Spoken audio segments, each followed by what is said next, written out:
will give us a good gauge of where the two teams are standing, because we are seeing that India have the strength in the amount of selections that they can have.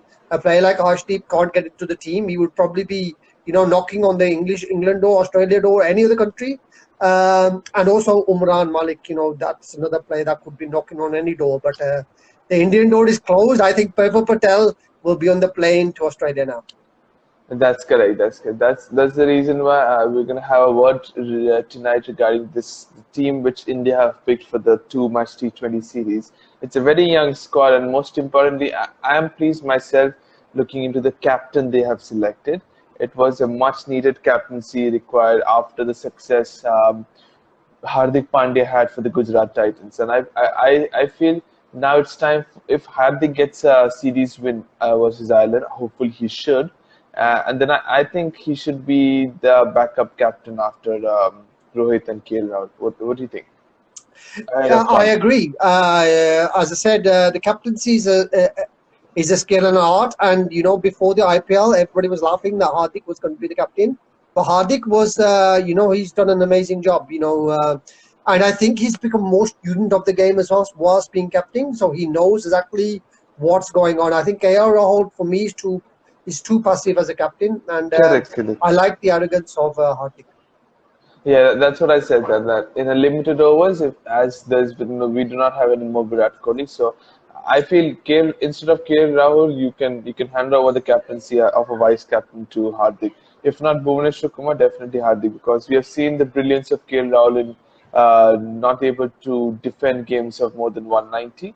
For the Kings 11 Punjab, and this season also with the Lucknow Super Giants. So yeah, I think KL Rahul is not good enough in being a white ball captain, neither a red ball captain too.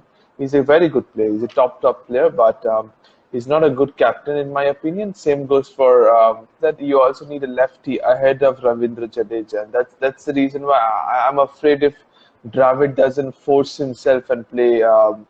This Rishabh Pant at number 4, number 5 ahead of. Then you have Pant at 5, and then you have Hardik and Jadeja and Dinesh Karthik. So I'm going to fit in definitely. I'm going to fit Dinesh Karthik in the 11. With the form he's having since the IPL, I don't care which conditions India are going to play. I definitely have Dinesh Karthik in my playing 11. And to be fair, you asked me before, would Dinesh Karthik get onto the plane? I would have said no. But you cannot argue with what Dinesh Karthik has done. I wrote Dinesh Karthik off at the auction. I was on social media. Dinesh Karthik is finished. He should go into the commentary box. He should wear shirts, have a shirt contract. I did say that, and he proved everybody wrong. So it's pretty amazing to see what he's done. Yeah, there's a question from you from Manoj. He says, is Hardik Pandya long-term captaincy material? In red ball, no. In white ball, definitely a very good chance for Hardik to be the captain, because now he has one IPL badge to him. So we know he has the team skills. We know he has the respect of the players, because that's the big thing. KL Rahul hasn't won anything as a captain.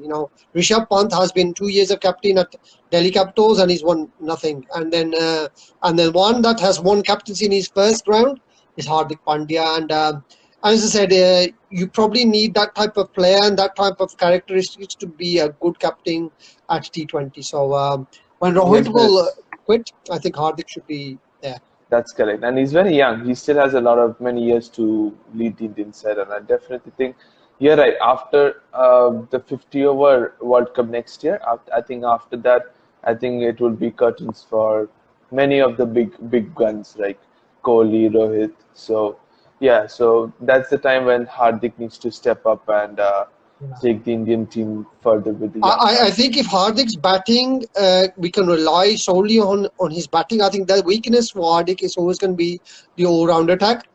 However, if you have Harshal in the team, then the pressure of Hardik diminishes, because you do have a bowler that can bat. I've been against Harshal Patel in the team, because I think even in Australia, I think there is a problem that he may get smashed.